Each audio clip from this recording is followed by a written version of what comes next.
আজ মাম্মার স্কুল বন্ধ, তো সকাল সকালে আজকে মাম্মাম চলে গেছে ওর পিসিমণির বাড়িতে মার সঙ্গে। আজকে শুদ্ধি নেমন্তন্ন করেছিল। আর এইদিকে আমি তারপর দুপুরে রান্নাটা সারলাম, কারণ আমি আর বর্মশাইতে যাচ্ছি না।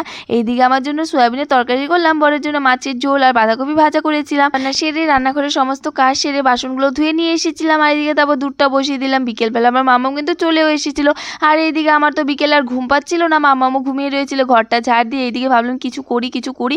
আর জানেন তো, এই তো গাছের যেদিন থেকে শখ হয়েছে আমার, যেন বিকেলবেলার ঘুম পায় না, এই গাছগুলোর দিকে তাকিয়ে থাকে এমন একটা মনে হয়। এত ফুল গাছ রেখেছি, কিন্তু এই সব ফুল গাছের মধ্যে এই একটা ফুল গাছ যেটা একটু ডাল ভেঙে দিলেই কেউ লাগিয়ে দিলেই আর কি হয়ে যায়, তেমন একটা যত্ন করতে হয় না, খালি একটু জল দিতে হয় কখনো কখনো।